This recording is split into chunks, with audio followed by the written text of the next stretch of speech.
So unlike a lot of over-the-air updates, I did not have advance notice on this other than the leak that happened earlier today, and the leak ended up being correct, it looks like. So let's give Second Dinner the benefit of the doubt to start, and we're going to read through their justifications here together on stream, and then I'm going to give you my unfiltered opinion on these changes after we read through their justifications together. We're closing down the Young Avengers season with an OTA. This week's changes aim to tweak a handful of major metagame players and buff a couple of others, while also reworking some older cards that could use their day in the sun. Let's get to it.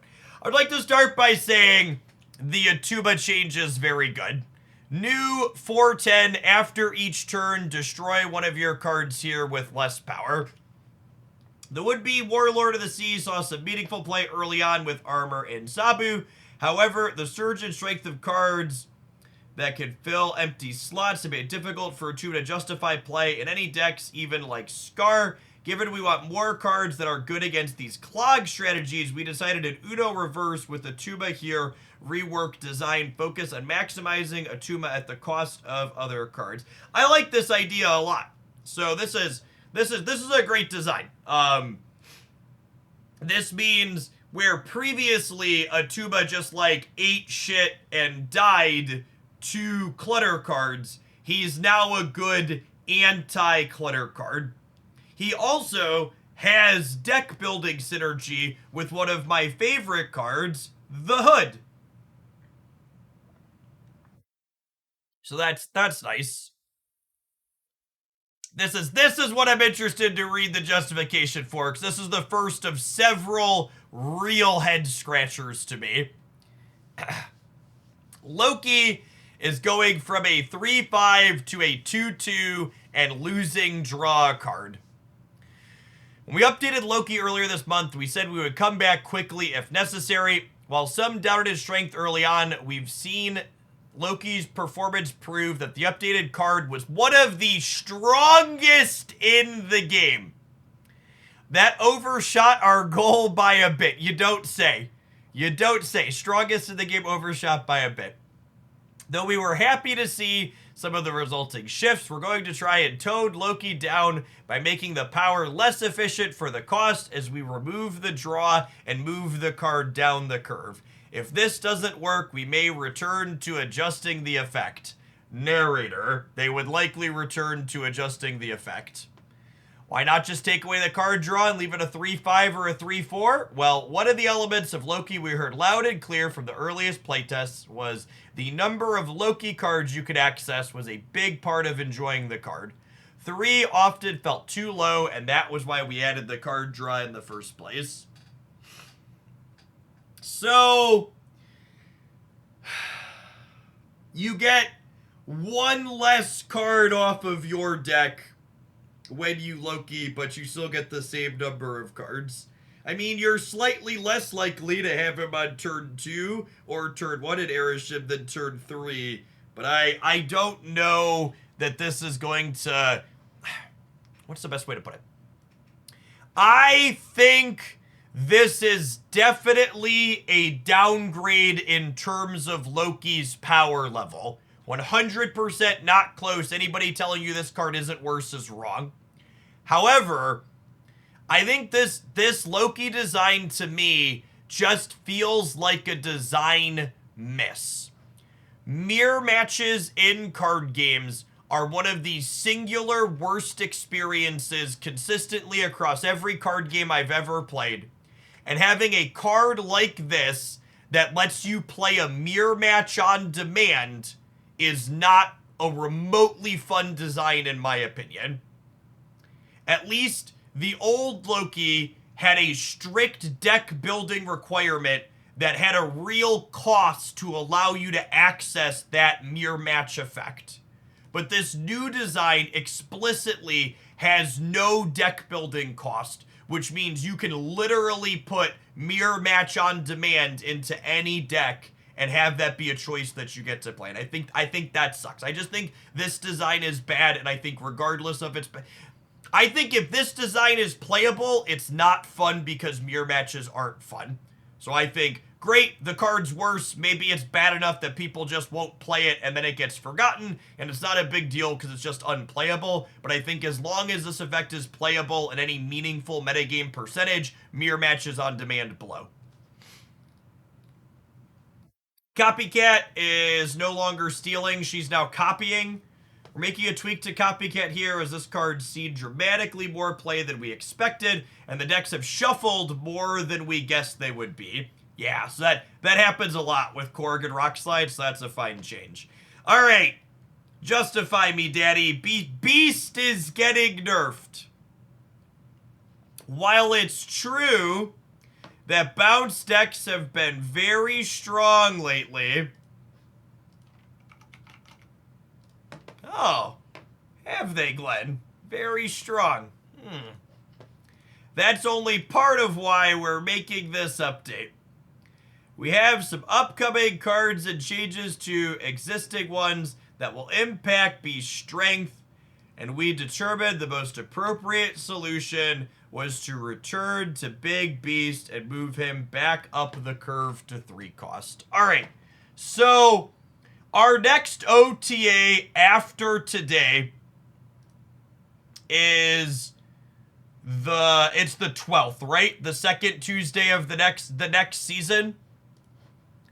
And if we look at the upcoming schedule, that means they think one of these upcoming cards is going to be, it's got to be Silver Sable, right? They think this is the, it's got to be this one. I mean, I was excited to play her in bounce, so it's got to be her. I also wonder, and this is a detail we don't know yet, does bouncing activate cards have a profitable interaction? Maybe. We don't know any details about how activate works yet. So maybe. I mean, Silver Sable is going to be real good. I don't know. It's just, what's the best way to put it? It is incredibly rare that I feel like I got the raw end of a game of Marvel Snap when my opponent played Beast and bounced their cards back to their hand. And I'm obviously very biased when I say this because I love bouncing my cards, but I think cards like Beast are absolutely everything that is good about Marvel Snap. I think they create complicated decision points and reward you for complex sequencing choices and getting that right. And we have consistently seen choices from Second Dinner where whenever any of these cards are remotely competitive, they preemptively, or might even be competitive, they get remotely fucking gutted. But we live in a world where Sandman gets to continue to be one of the top decks in the metagame for multiple weeks, and they just take a point of power away from him. Beast has just a whiff that Beast might be competitive and good, and we gut him back to a 3 cost. And I don't know, he's probably still playable, but he's worse. And it hurts, right? That like every time the interesting, fun thing that I really like looks like it might be good again, it's like, nah, slap that in the face. Have some Sandman, have some Aeroshim.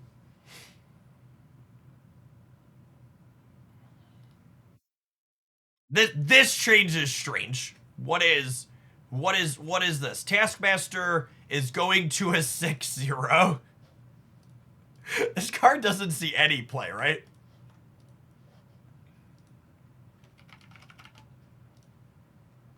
Sub 3%, sub 50% win rate. This change may seem a bit out of left field, but it's oddly similar. Players ask about cards like Silver Surfer and Killmonger being design constraints, and they can be, but Taskmaster has quietly been another as well. offering a clean and consistent way to duplicate pure power. While it's been a while since Taskmaster was truly problematic, our competitive playtesters identified some upcoming decks where a 5-cost Taskmaster was going to be way too much. Our default approach, normally, is to let the metagame sort itself out. Discovering something busted is fun. However, in this case, the concerns were so substantial and the deck was so strong, we've decided to shortcut it to a post-nerf state.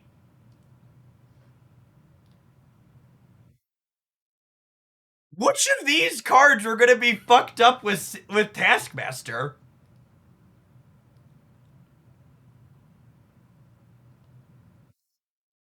What? Merge your lowest cost card here with this. Copy its text. It's maybe this one? Was it this one? It's gotta be this one, right? Man, that's wild. It's just crazy to me.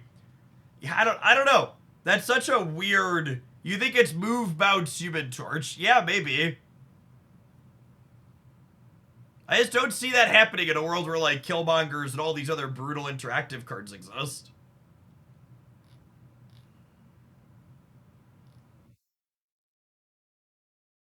Cannonball gets a point of power back, sure. Destroyer gets a text box change. We're sure many of you have a soft spot for Destroyer since the early series days. However, this rad card has struggled to find its legs in later series play, so we've decided to change this effect to give it a better chance at supporting cards like Nimrod and Death, given how well Destroyer can challenge its own location. Now, we're also taking back a bit of its power as compensation, sure.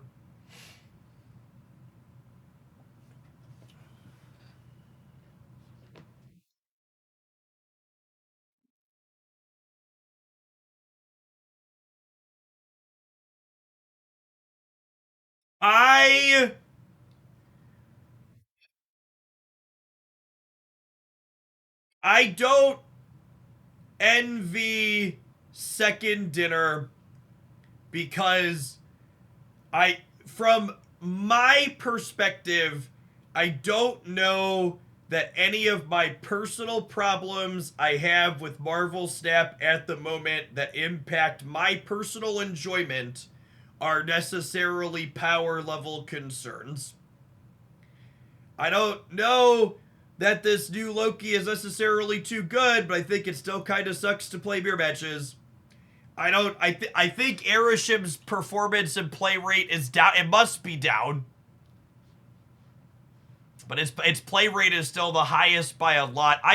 I think it's just I don't think playing against Erishim is enjoyable. And I think Erishim being 10, 15, 20% of the metagame is problematic.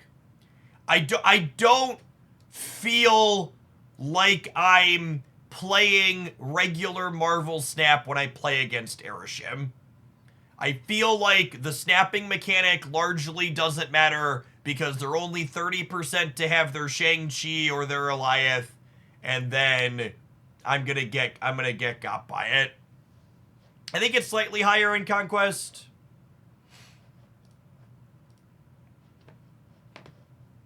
Oh, they just rolled this over, so it's hard to see because they just rolled it up for the patch. It's like 15% Infinite Conquest. Yeah, I don't know. I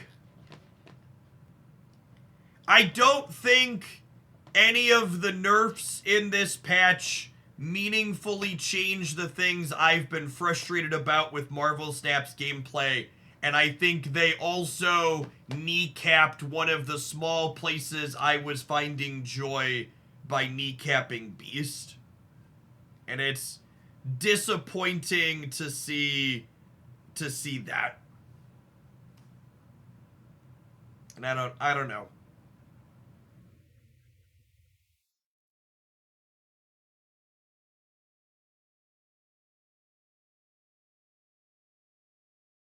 I just at this line, what do their internal metrics look like? They have to be vastly different than what we're seeing on Untapped. What my experience is.